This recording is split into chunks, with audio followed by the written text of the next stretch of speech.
모두에게 주의 음성으로 내리워 주옵소서. 예수님의 이름으로 기도드리옵나이다. 아멘. 할렐루야. 아멘. 오늘은 사도신경 10번째 시간, 나는 성령의 역사하심을 믿습니다 라는 제목으로 하나님 말씀을 증거하도록 하겠습니다. 우리는 신학의 뼈대 시리즈 시간으로 사도신경을 매주마다 지금 살펴보고 있는데, 엊그제가 첫 번째 시간이었던 것 같은데 벌써 오늘 10번째 시간이 되었습니다. 여러분, 이 사도신경을 한 대목을 우리가 나누면서 여러분들이 매주마다 하는 사도신경의 의미가 좀 더 다가오고 있는지 모르겠어요. 사도신경은 크게 세 부분으로 나뉘어지는데, 성부 하나님에 대한 신앙 고백이 나오고, 그리고 성자 예수님에 대한 신앙 고백이 나오고, 그 다음 성령 하나님에 대한 신앙 고백이 나옵니다. 우리가 함께 나누었던 성부 하나님에 대한 수식어가 있죠. 그분은 전능하시고 천지를 만드신 우리의 무엇이 되죠? 아버지가 되시는 분. 그래서 성부 하나님의 수식어는 이렇게 세 가지로 나오고요. 그 다음 성자 예수님은 사도신경에서 거의 전부라고 할 만큼 많은 양을 차지하죠. 성령으로 잉태하사 동정녀에게서 나시고, 본디오 빌라도에게 고난을 받고 십자가에서 죽으시고, 장사한 지 4일 만에 죽은 자 가운데서 살아나셔서 하늘로 올라가시고, 승천하신 그 주님이 언젠가 거기에서부터 산자와 죽은 자를 심판하러 이 땅에 재림하실 것이라는 이 내용 네 가지가 이 예수님에 대한 고백으로 선포된 이후에 오늘 함께 나눌 성령 하나님. 그런데 성령 하나님은 좀 특징이 수식어가 없어요. 그저 성령을 믿사오며 끝, 아무것도 없어요. 여러분, 왜 성령님에 대해서는 이 수식하는 내용들이 이렇게 별다를 게 없이 성령을 믿사오며 라고 한마디로 이렇게 끝날까요? 그분을 수식할 내용이 없어서 아무것도 없을까요? 여러분 어떻게 생각하세요? 어쩌면 수식어가 너무 많아가지고 뭘 갖다 붙여야 될지 몰라서 아마 못 넣었던 것 같습니다. 사실 성부 하나님, 성자 예수님에 대한 신앙 고백은 그분이 이런 일을 하셨지, 뭔가 참 우리에게 맞아, 그분은 전능하시고 천지를 창조하시고 뭔가 우리 아버지가 되시는, 그래서 예수님의 그 구속의 사역들을 하나하나 조목조목 외울 때마다 참 위대한 일을 하셨고 내가 그래서 구원받기에 합당한 하나님의 자녀로 만드셨구나, 그분이 행하신 일에 집중하는 것이 특징이라면, 성령 하나님은 현재형이에요. 현재 진행. 오늘도 이 자리에 함께 하시고 내일도 우리와 함께 하실 것이고 앞으로 주님 앞에 서는 그날까지 함께 하시는 매 순간 현재형이라서 그분을 어떤 수식어로 갖다 붙여야 될지를 정확하게 정의 내리기가 쉽지 않을 거예요. 그래서 오늘 우리가 살피는 성령을 믿사오며 한 줄로 끝나는 것이 아니라 뒤에 나오는 그 다음 살펴볼 거룩한 공회와 성도가 서로 교통하는 것과 죄를 사하여 주시는 것과 몸이 다시 사는 것, 이게 다 성령을 믿사오며에 걸려있는 내용입니다. 무슨 말이냐면 성령께서 역사하셔야만 거룩한 공회가 뭐죠? 거룩한 모임이죠. 오늘 이 자리에 함께 드리는 예배, 교회를 말합니다. 여러분, 교회의 출발이 언제부터 시작되었을까요? 사도행전에서 오순절 다락방에서 120명들이 함께 모여 기도할 때 성령께서 역사하셔서 생겨났던 초대교회, 바로 교회의 시작은 성령에서부터 시작이 되었기 때문에 거룩한 공회, 거룩한 교회의 출발점이 성령의 역사이고, 성도가 서로 교통하는 것이, 우리가 무슨 교제를 하겠습니까? 인간적인 교제는 세상에도 많죠. 그런데 우리가 성령 안에 있을 때 성령께서 성도의 온전한 교제를 완성시키시고 죄를 사해 주시는 것도, 또 앞으로 우리가 몸이 다시 살아날 것도 성령의 역사심이 있어야 나타나는 결과예요. 그래서 성령을 믿사오면은 주님이, 성령님이 어떤 분이신가, 그분은 이런 분이시지라고 딱 단정 지을 수는 없지만 뒤따라 나오는 사도신경에 남은 고백들이 성령을 믿사오며에 다 걸리는 내용들이에요. 여러분 또 하나 예를 들어볼까요?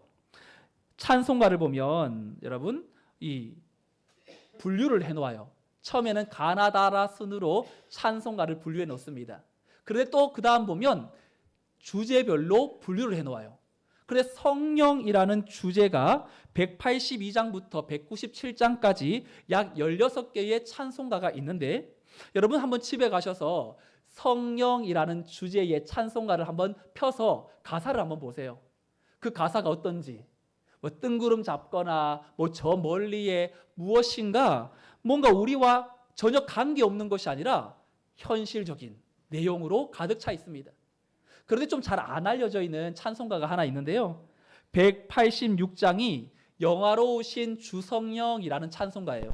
여러분 가사 한번 보면 이렇게 성령님을 소개해놔요. 영화로우신 주 성령, 나의 마음 비추사. 어떻게 역사해달라고 기도하냐면 어둠 몰아내시고 밝게 하여 주소서. 2절 전능하신 주 성령, 성결하게 하사. 깨끗하게 우리 마음을 정결케 하사 나의 마음을 살펴 죄를 멸해 주소서. 3절 화평하신 주 성령 임하여 내 슬픈 마음에 오셔서 온갖 괴로움을 없애주시고 기쁜 마음을 주소서. 4절 거룩하신 주 성령 나의 마음에 계셔서 망령된 일을 없애고 홀로 주관해 주소서. 성령은요, 이 가사가 어떠냐면 뭔가 추상적이고 막연하지가 않고 내 삶을 어떻게 이렇게 잘 묘사해 놓았을까. 날마다 내 마음이 괴로움으로 가득하고 내 마음이 참 오늘도 짓지 말아야 될 죄악에 빠지고 오늘도 내 마음이 여러 하나님과 멀어졌던 내 인생에 성령께서는 어떤 일을 하시냐면 그분은 역사하시는 분, 그분은 우리의 인생의 여정에 누구보다도 잘 아셔서 우리의 인생에 필요한 것들로 채우시면서 너 지금 마음 이렇지, 너 지금 누구 때문에 힘들지, 너 지금 마음에 이것 때문에 자유함이 없지, 내가 그 마음에 하나님 평안을 줄게. 성령 하나님은요 우리의 인생에 맞춤형으로 채우시는, 그래서 성령을 속일 수가 없어요. 아나니아와 삽비라가 헌금에 대해서 있는 그대로 못 보고하고 자기의 하나님께 내어 바칠 것을 숨겼을 때 베드로는 이렇게 말하지요. 어찌하여 너가 성령을 속였느냐. 사람을 속였다고 말하지 않고 성령을 속였다고 말합니다. 지금 이곳에 임재하시는 그 성령 하나님을 결코 간과해서는 안 된다라는 것을 말하는 것이죠. 바라기는 오늘 이 예배에 나온 우리 모든 주의 자녀의 삶에 성령께서 역사하신다라는 사실을 믿고 성령에 붙들리는 성도의 삶이 되시기를 주님의 이름으로 축원합니다. 오늘 읽은 요한복음 14장에는 그 많은 성령, 신학교에서도 성령론을 한 학기를 배워도 다 못 배우는 그 내용을 오늘 짧은 이 시간에 저는 성령의 역할의 3가지에 대해서 함께 살펴보려고 합니다. 첫째, 성령이 하시는 사역은요, 저를 따라서 한번 해주실까요? 성령은 관계를 맺어주시는 분이다. 네, 오늘 읽은 16절 말씀인데요. 우리 16절 말씀을 함께 읽어보겠습니다. 내가 아버지께 구하겠으니 그가 또 다른 보혜사를 너희에게 주사 영원토록 너희와 함께 있게 하리니. 예수님이 부활하신 후에 40일 동안 제자들과 있는데 점점 승천하실 날이 다가옵니다. 그러다 보니까 예수님이 제자들과 이별을 준비하면서 한 분을 소개해요. 그런데 그분을 어떻게 소개하냐면 내가 아버지께 구하겠으니 그가 또 다른 보혜사를 너희에게 주사. 또 다른 보혜사라고 하니까 이미 보혜사가 있었다라는 것과 같죠. 이전에 있었던 보혜사는 예수님을 말한다면 그가 또 다른 보혜사를 보낸 것이다. 하나님이. 그 보혜사가 성령인데, 여러분 보혜사라는 말은 헬라어로 파라클레토스라고 말합니다. 파라라는 말과 클레오라는 말의 합성어인데 파라는 곁에서, 옆에서라는 뜻이고요. 그리고 클레오라는 말은 격려하다, 위로하다, 또 도와주다, 맞잡아주다 이런 뜻이 있어요. 그래서 이 보혜사는 성도 옆에서 해야 할 말을 깨닫게 하시고 대언하시고 또 조력자로 역할을 하시고 아픈 마음을 위로하시고 상담하시는 그러한 분이라고 소개합니다. 주님은 제자들에게 보이는 보혜사로 계셨다면 성령은 보이지는 않지만 바로 너희들과 함께 예수 그리스도가 이미 너희들과 함께 했던 것처럼 동일한 사역을 하시러 이 땅에 하나님이 보내실 것이라고 설명합니다. 그래서 17절에는 이렇게 말하죠. 우리 17절 말씀도 같이 읽어볼까요? 17절 시작. 그는 진리의 영이라 세상은 능히 그를 받지 못하나니 이는 그를 보지도 못하고 알지도 못함이라. 그러나 너희는 그를 아나니 그는 너희와 함께 거하심이요 또 너희 속에 계시겠습니다. 아멘. 예수님을 주로 고백하지 않는 사람들은 성령을 경험할 수 없지만 너희는 그를 아나니 그는 너희와 함께 거하실 것이요. 제자들은 아직 성령을 경험하지 못했습니다. 그래서 어떻게 성령님을 우리가 알까 좀 고민이 되겠지만 걱정하지 않아도 되는 것은 성령께서 어떤 분이신지를 직접 스스로 드러내시기 때문에, 그래서 성도들의 삶에 오셔서 성령님은 하나님이 어떤 분인지 예수님이 어떤 분인지 우리와 하나님과 예수님을 연결시키는 작업을 성령께서 하세요. 그래서 로마서 8장 14절을 보면 이렇게 성령은 우리와 하나님을 연결시키는데 함께 읽어볼까요? 시작. 무릇 하나님의 영으로 인도함을 받는 사람은 곧 하나님의 아들이라. 아멘. 성령은 어떤 역할을 하냐면 너 하나님의 자녀야 라는 확신을 주세요. 내가 하나님을 아버지라고 부른다라는 건 그저 습관적으로 부르는 것이 아니라 진짜 하나님을 아버지라고 여기는 사람이 선포할 수 있는 고백인데, 그 고백을 누가 하게 하시냐면 하나님의 영으로 성령으로 인도함을 받는 사람이 나는 하나님의 자녀요 하나님은 나의 아버지라는 그 사실을 연결시켜 주신다고요. 그리고 예수님에 대한 또 연결은 어떻게 성령께서 하시냐면 고린도전서 12장 3절 말씀도 같이 읽어볼까요? 시작. 그러므로 내가 너희에게 알리노니 하나님의 영으로 말하는 자는 누구든지 예수를 저주할 자라 하지 아니하고 또 성령으로 아니하고는 누구든지 예수를 주시라 할 수 없느니라. 아멘. 성령께서 성령이 아니고서는 주님이 나의 주인이십니다, 나의 구원자입니다 라고 고백하지 못한다는 겁니다. 여러분, 성령께서 성도의 삶에 자꾸만 확인시켜 주시는 게 뭔지 아세요? 너 누구 자녀냐? 너 누구를 주라고 고백하고 있느냐? 그러면서 하나님을 아버지라고 고백하게 하고 예수님을 주님이라고 고백하게 하시면서 우리가 하나님의 피조물이라는 사실을 다시금 깨닫게 하시고, 내가 피조물이니까 나를 창조하신 하나님께 내가 속해 있다라는 걸 깨닫게 하고, 또 내가 결국은 하나님께 창조주께 돌아가야 될 인생이라는 사실을 성령께서 알게 하신다는 겁니다. 여러분, 이 땅에서 우리가 왜 보이는 것에 영향받을까요? 야, 저 사람 좋은 차 타고 다니네. 야, 저 사람 정말 명품 백을 들고 다니네. 야, 저 사람 뭐 대기업에 다니네. 뭔가 보이는 것에 우리의 마음이 좀 빼앗긴다면 우리가 누구에게 속한 자인 것을 간과하고 있기 때문에 그렇습니다. 여러분, 세상에서 화려한 사람, 주님이 없이 하나님을 아버지라고 고백하지 못하는 이들은 자신이 어디에서부터 왔고 누구에게로 돌아가야 될지를 모르기 때문에 보이는 것에 더 연연해하고 집착하며 이 세상이 유일한 땅이라고 여기고 살아가는 것이죠. 하지만 우리가 하나님께로부터 왔다는 사실을 알고 하나님께로 돌아가야 된다는 사실을 안다면 너무 멀리 왔어도 신앙이 오랫동안 이제 좀 쉬어가지고 어디서부터 다시 시작해야 될지 몰라도 내 자녀가 언제까지 주님 안 믿고 저렇게 방황할지 몰라도 내 사랑하는 아내와 남편과 우리의 지인들이 하나님을 알아야 함에도 불구하고 자기의 인생에 빠져서 하나님께 돌아오지 못할 때에도 우리가 마무리하고 마지막 마침표를 찍는 것은 하나님, 저 인생도 하나님께로부터 시작된 인생이고 하나님께로 돌아가야 될 피조물이라는 사실을 하나님 깨닫게 하시고 하나님의 그 은혜의 때에 회복시켜 주시도록 우리가 기도할 수 있는 것은 내가 지금 누구에게 속했고 누구에게 돌아가야 될지를 알기 때문인 것이죠.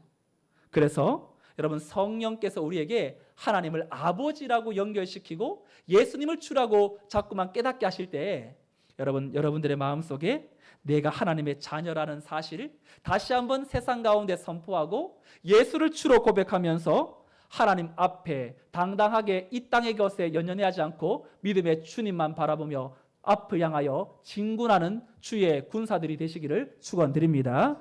성령이 하시는 일은 우리에게 연결시킨다면 두 번째 하시는 성령의 역할이 있습니다. 저를 따라서 한번 선포해 주실까요? 성령은 깨닫게 하신다. 깨닫게 하시는 성령께서 무엇을 깨닫게 하시냐면 오늘 읽은 본문 26절 말씀인데요. 26절 말씀을 함께 읽어보겠습니다. 시작. 보혜사 곧 아버지께서 내 이름으로 보내실 성령 그가 너희에게 모든 것을 가르치고 내가 너희에게 말한 모든 것을 생각나게 하리라. 아멘.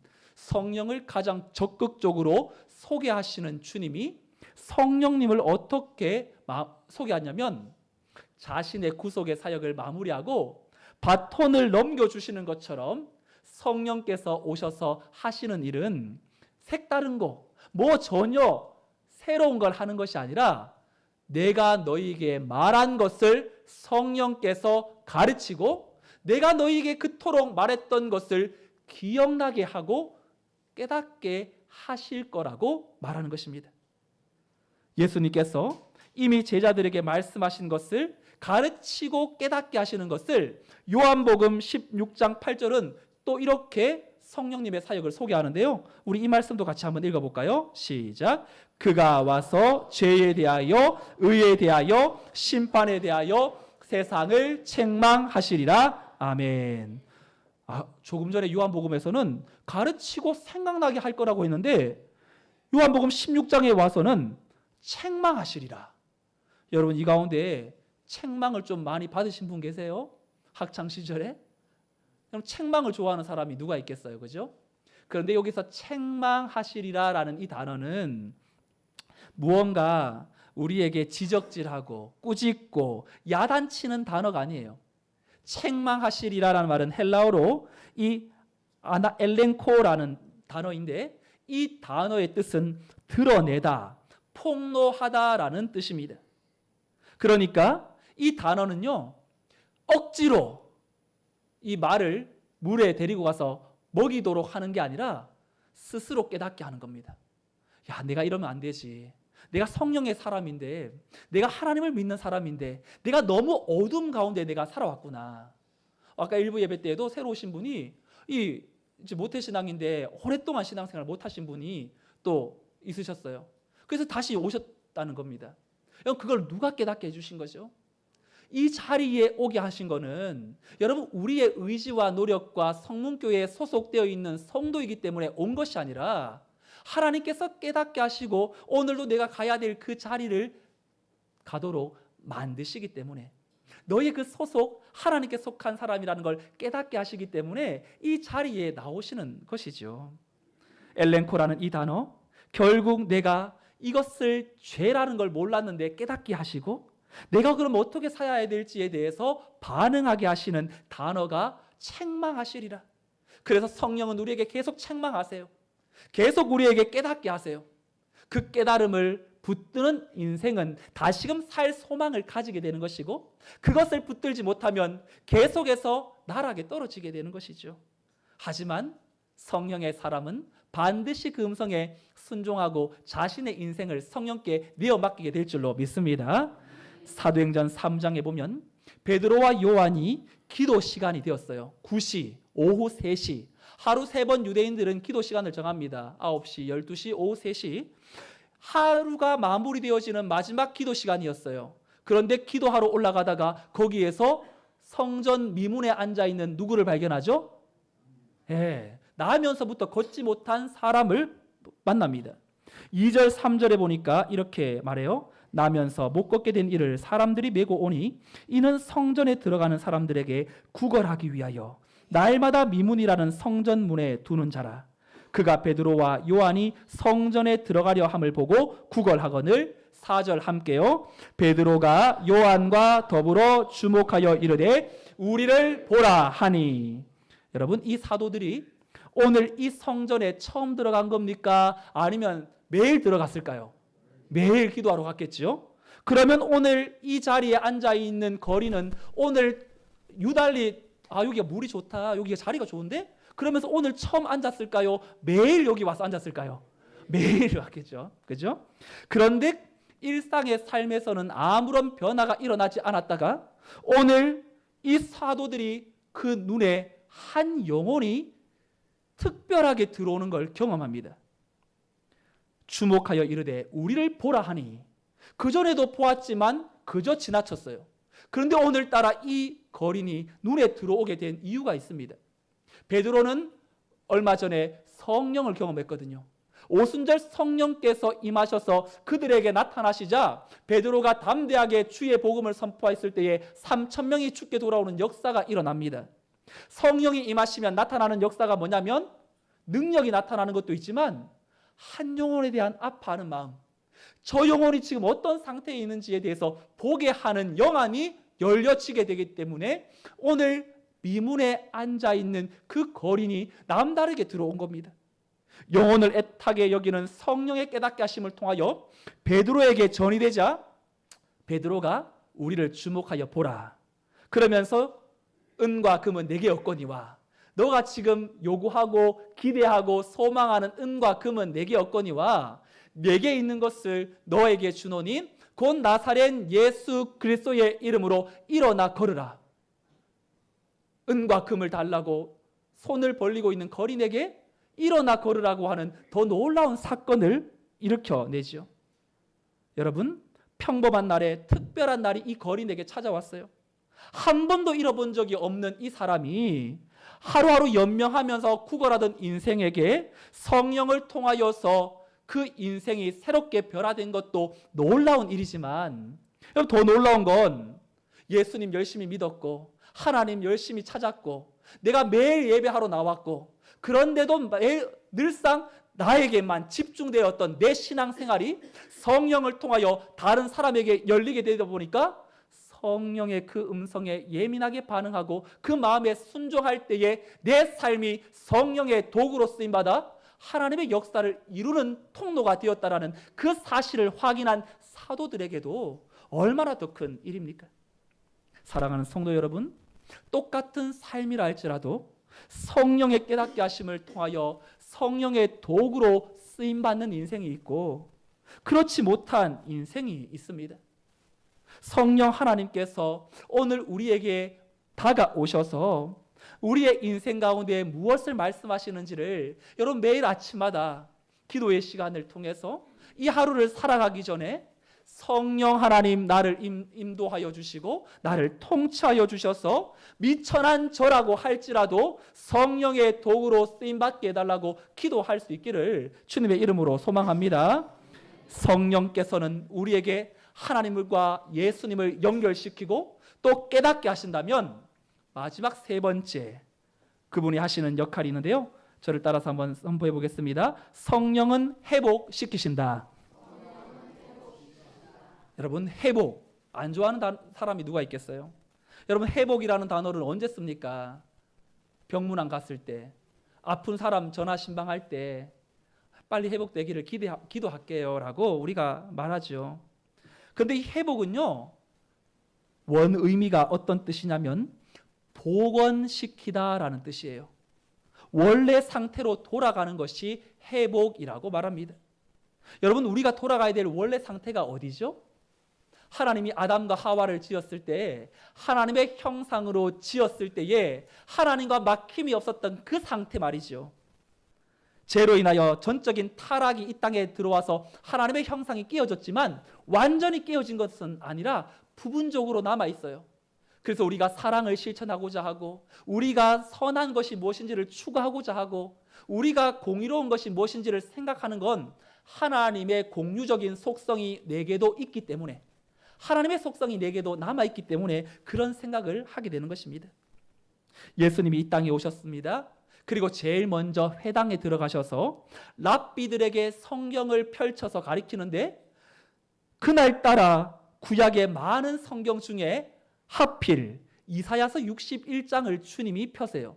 그리고 이사야서 61장 1절을 인용하시면서 누가복음 4장 18절 19절에서 이렇게 회복시키시겠다고 선언하는 내용이 나오는데, 함께 선포해 보겠습니다. 주의 성령이 내게 임하셨으니 이는 가난한 자에게 복음을 전하게 하시려고 내게 기름을 부으시고 나를 보내사 포로된 자에게 자유를, 눈먼 자에게 다시 보게 함을 전파하며 눌린 자를 자유롭게 하고 주의 은혜의 해를 전파하게 하려 하심이라. 아멘. 주의 성령이 예수님에게 임하여 행하실 그 사역은 바로 회복이었어요. 그런데 주님은 누구를 회복시키시냐면, 많은 사람들을 위하여, 모든 사람들을 위하여 이 땅에 오셨지만 유달리 주님이 이 땅에 회복하기를 원하시는 사람들은 가난하고 힘든 자, 복음을 경험하지 못해 율법에 포로된 자, 하나님의 뜻을 깨닫지 못하여 영적으로 눈먼 자, 세상의 것에 눌린 자들을 회복시키기 위해서 오셨다고 말합니다. 사랑하는 성도 여러분, 하나님은 하나님의 형상이 우리에게 남아있는 것을 성령께서 깨닫게 하셔서, 사탄은 너 그러고도 하나님 믿는 사람이냐, 너 그러고도 하나님을 믿는다고 말할 수 있느냐, 참소하고 정죄하지만 성령께서는 우리의 존엄성과 가치를 회복시키세요. 그래서 사람이 언제 회복되냐면, 내 존엄성이 회복될 때, 너 그런 사람 아니다, 너 얼마나 존귀한지 아느냐, 너는 하나님의 택한 특별한 사람이다, 내 안에 있는 이 무너진 가치가 회복될 때 그 사람에게서 놀라운 하나님의 역사가 나타나는 것이 바로 성령께서 회복시키시는 그 일의 결과라는 것입니다. 여러분, 누가복음 15장에 보면 집 나간 아들 비유가 나옵니다. 다 아시는 것처럼 그가 위기의 순간에 돼지 지엄 열매도 주는 사람이 없어서 배고파할 때에 성경은 그의 상태를 이렇게 이야기합니다. 15장 20절에 보니까 이에 일어나 아버지께로 돌아가니라. 아직도 거리가 먼데 아버지가 그를 보고 측은히 여겨 달려가 목을 안고 입을 맞추니. 여러분, 우리는 이 구절을 읽을 때마다 역시 둘째 아들은 방탕하고 뭔가 지 마음대로 살아도 잘한 거 하나 있네, 위대한 결단했네, 아버지께로 돌아가려는 그의 수고와 노력을 칭찬하려고 합니다. 하지만 그것이 아니에요. 앞에서 보면 지금 이 아들은 선택했던 것이 다 하나님을 떠나는 선택을 합니다. 우리도 살면서 하나님을 떠나는 선택을 종종 합니다. 그로부터 멀어지는 선택, 우리에게 다가오는 유혹이죠. 그런데 하나님은 그런 선택을 막지 않으시고 허용하세요. 마음대로 한번 해봐라, 나를 떠나서 한번 살아보아라. 그러면서 어떻게 이 아들이 회복되냐면, 이 아들이 너무 힘들고 어려우니까 회복된 게 아니에요. 그 마음속에 하나님이 심어 놓으신 신본능 때문에 회복되는 겁니다. 어떤 거냐면, 하나님은 알고 계셨어요. 너 하나님을 떠나서, 아버지를 떠나서 마음대로 살다가 언젠가 죽을지도 모르는 그 찰나의 순간에 결국 내가 찾아야 할 대상이 누구인지, 내가 돌아가야 될 곳이 어디인지를 하나님은 우리의 마음속에 이미 그 신을 찾도록, 하나님을 찾도록 만드는 신 본능을 우리에게 넣어주셔서, 내가 이렇게 하나님을 떠나서 어려움을 당하는구나, 내가 다시금 회복돼야 될 곳은 하나님 앞이구나, 이것을 우리에게 넣어주셨기 때문에 그 아들이 이에 일어나 아버지께로 돌아가니라는 결단이 나오게 되는 것입니다. 사랑하는 성도 여러분, 오늘 이 예배를 통하여 성령을 믿사오며, 성령을 믿는다라는 것은 내 힘과 내 노력으로 되는 게 아니라 성령께서 하나님과 예수님을 연결시키고, 그리고 주님을 우리와 연결시켜서 우리에게 깨닫게 하시면서 하나님과 멀어져 있는 그 선택의 그 순간에서 하나님을 찾도록, 너 하나님께 다시금 돌아가야 회복이 있다는 걸 알게 하셔서, 그래서 우리가 오늘도 너무 멀리 떨어져 있다 할지라도 다시금 일으키시는 그 하나님의 열심, 하나님이 심어 놓으신 그 마음이 오늘 우리의 인생에 어떤 상황 가운데도 작동될 수 있기를 소망합니다. 오늘 저는 이 이야기를 말씀으로 정리하려고 합니다. 우리가 좋아하는 찬양 중에 너는 내 아들이라 라는 찬양이 있죠. 힘들고 지쳐 낭망하고 넘어져 일어설림 전혀 없을 때에 너는 내 아들이라, 이 찬양 아시죠? 그런데 이 찬양을 작사한 사람이 이재왕이라는 형제이고, 이은수라는 목사님이 이 작사한 곡을 노래로 이제 작곡합니다. 근데 이 이재왕이라는 분은 1967년생인데 선천적인 질병을 가지고 있어요. 근육 무력증.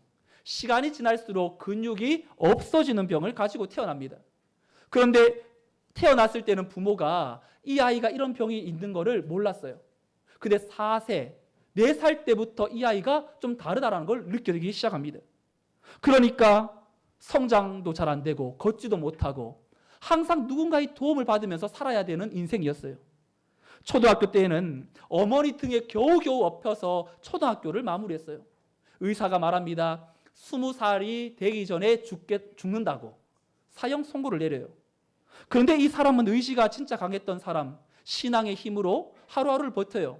그러면서 자판을 치면서 익히면서 찬송시 500편을 남기고 33살, 의사가 20살을 넘기기 어렵다고 하지만 13년을 더 살면서 2000년도에 하나님의 부름을 받습니다. 이 형제가 20대 어느 날 너무 자기 인생이 곰핍하고 너무 비참하고 이렇게 살아서 뭐 하냐? 손목을 2번이나 그었는데 이 근육이 없다 보니까 이게 잘 안 그어지고 안 죽는 겁니다.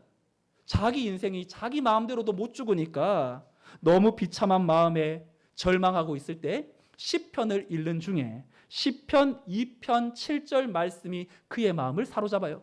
우리 이 말씀 함께 읽어볼까요? 시편 2편 7절 시작. 내가 여호와의 명령을 전하노라.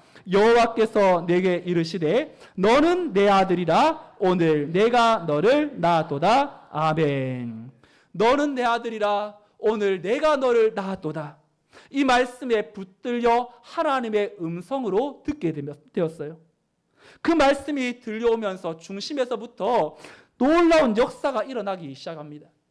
완전히 무너지고 살기 싫고 비참하고 무가치하고 저주받은 인생으로 자신도 자기를 포기했는데 하나님께서 너는 내 아들이라고 말씀해 주시니까 생각의 변화. 야, 아무것도 못하면 무슨 상관이냐. 하나님이 나에게 내 아들이라고, 내가 너를 그렇게 낳았다고 얘기하시는데 내가 무슨 말을 하겠냐. 예수님이 갈보리 언덕에서 십자가 해산의 고통으로 나를 지불하시고 난 존귀한 사람이 바로 나 자신이라는 사실을 이 말씀을 통하여 깨닫고 나니까 성령께서는 그 이재왕 형제의 육신을 고친 것이 아니라 마음을 고치셨습니다. 사랑하는 성도 여러분, 성령의 역사는, 우리는 이런 기도 제목이 있어요. 하나님, 나 이런 거, 이 문제 때문에, 이 사람 때문에, 이 어려움 때문에 나 지금 도저히 못 일어나겠으니 내게 있는, 눈앞에 있는 문제를 좀 없애달라고 기도하는데 성령 하나님은 그 문제를 없애지 않으시고 그 문제 때문에 도리어 그 문제를 초월하고 넘어가도록 너는 내 아들이야. 너가 그 문제 때문에 너가 죽을 인생 아니다. 우리의 심령에 고장난 것을 고치세요. 그러면 시간이 지나면 그 문제는 그대로인데 그 문제를 문제로 여기지 않는 내 자신을 발견하는 순간 성령의 역사가 바로 거기에 있다는 걸 깨닫게 되는 것입니다. 오늘 우리가 이 말씀 앞에 이 한 주간 우리의 삶에 성령께서는 반드시 하나님과 우리를 연결시키고 깨닫게 하시는데, 무엇을 깨닫게 하면서 회복시키시냐면, 너는 내 아들이다. 내가 오늘날 너를 낳았도다. 너가 하려고 하는 그 열심, 무언가 시험에 빠지지 않으려고 붙들고 있는 안간힘 쓰면서 신앙생활에 노력하고 있는 그 열심도 하나님 앞에 항복하지 않으면 아무것도 안 된다. 우리가 김장할 때 그 배추가 그 소금물에 완전히 절어야 그 빳빳한 힘이 수그러지고 없어지고 우리가 손질하기 쉽듯이 성령께서도 우리에게 허용하시면서 너 한번 해봐라. 그런데 하나님을 찾게 하시고 그 문제 앞에 다시금 성령을 통하여서 우리에게, 나에게 순종할 준비가 되어 있느냐, 너 누구의 사람이냐, 우리 마음속에 깨닫게 하실 때 이 한 주간 내가 내려놓지 못하는 염려와 고민과 자유하지 못하는 모든 것들을 하나님 앞에 내어놓고 성령의 사람으로, 주님 내가 여기 있습니다. 나를 사용하여 주옵소서. 나뿐만 아니라 다른 이들에게도 하나님의 선하신 뜻을 드러내는 도구로 쓰임받게 해달라고 고백하며 이 문을 나서 세상으로 나아가는 하나님의 복된 권속들이 다 되시기를 주님의 이름으로 축원드립니다. 아멘. 다 같이 일어나셔서 함께 찬양하고 기도하겠습니다. 힘들고 지쳐 낭망하고 넘어져 일어날 힘 전혀 없을 때에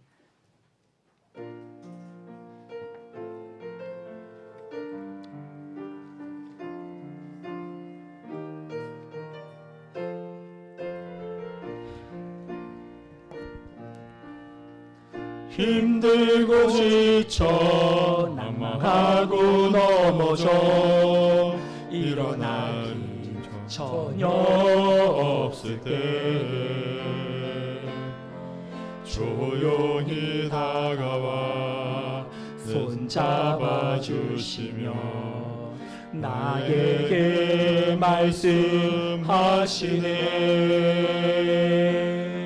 나에게 실망하며 내 자신 연약해 고통 속에 눈물 흘릴 때 못 잡은 난 그 손길 눈물 닦아주시며 나에게 말씀하시네. 너는 내 아들이라. 너는 내 아들이라. 너는 날 내가 너를 놔두라. 너는 내 아들이라. 나의 사랑하는 내 아들이라. 언제나 변함없이 너는 내 아들이라. 너는 내 아들이라. 나의 심적인 고통, 해산의 그 고통으로 내가 너를 낳았으니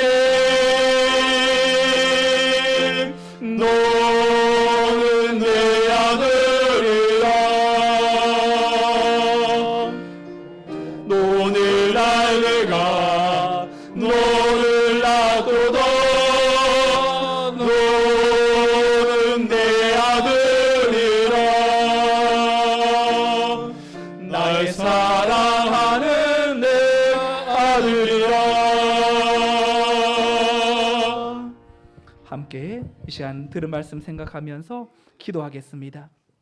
성령 하나님은 하나님과의 멀어진 관계를 연결시켜 주시고 깨닫게 하시고 회복시키십니다. 오늘 우리가 회복해야 될 내 삶의 자리는 무엇입니까? 어디입니까? 성령께 완전히 통치함을 받지 못하고 내 힘과 내 능력과 내 의지를 가지고 밀어붙이다가 성령님께 순종해야 될 내 삶의 영역은 어디입니까?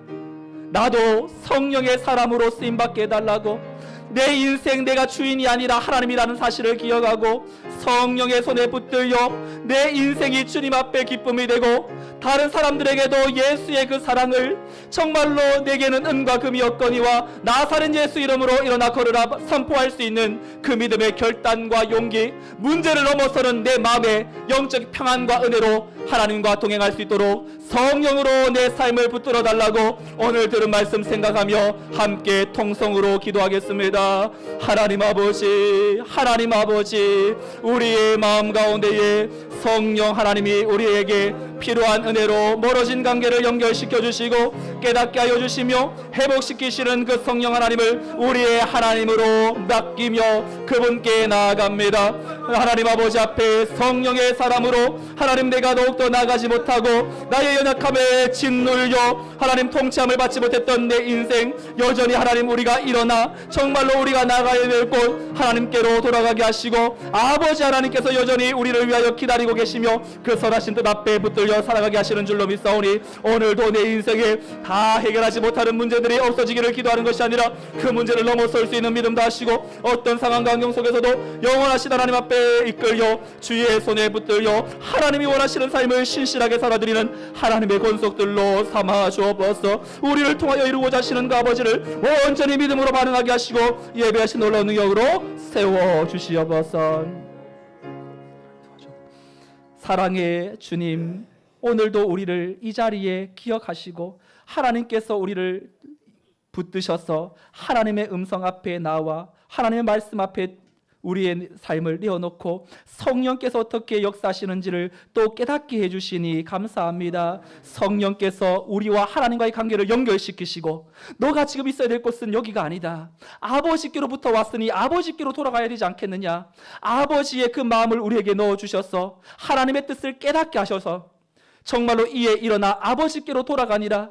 둘째 아들이 자란 것이 아니라 우리 마음속에 어렵고 힘들 때에 참으로 내가 돌아가야 될 곳이 어딘지를 넣어주신 아버지의 열심 때문에 우리는 회복되게 되는 줄로 믿습니다. 이 한 주간의 삶도 우리가 붙들고 있는 문제, 해결되지 않는 문제에 연연해 하며 거기에 노심초사하지 않게 하시고 그 문제를 뛰어넘는 성령의 사역, 그 문제가 너로 인하여 참으로 무너질 인생 아니라 그 문제도 도리어 하나님의 은혜 가운데 문제로 여기지 않는 담대함과 용기와 힘을 주겠노라 말씀하시는 하나님의 손에 붙들려 내 남은 삶이 더욱더 성령에 이끌려 나도 살고 다른 이도 살려내는 믿음의 성령의 사람이 되게 하여 주시옵소서. 이제는 우리 주 예수 그리스도의 은혜와 하나님의 크신 사랑과 성령님의 인도 보교통 충만 역사하심이 성령의 연결과 깨닫게 하심과 회복케 하심으로 말미암아 우리의 삶이 정령 너는 내 아들이라 오늘날 내가 너를 낳았도다 내 인생을 누구보다도 잘 알고 계시는 하나님께 내어 맡기고 성령의 순종함으로 성령의 사람으로 살겠다고 다짐하는 모든 성도들의 삶과 가정과 자녀와 저들의 생업 위에 이 교회와 민족 열방 위에 이제로부터 영원토록 함께 있을지어다. 아멘.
날마다 바쁘면 카톡으로 해도 돼. 근데 너 내가 얼굴 안 보고 카톡으로 하다 보면 괜히 오해될 수 있어갖고 내가 얼굴 보자 그런 건데. 뭐? 싫어하니까 내가 바빠. 찌지마 그거는 아줌마 거야. 심었잖아 이 새끼야. 내가 받고 싶다. 우리 제자 우리한테. 원사님 전화해도 돼? 동기야. 우리 동기 동기야. 우리 동기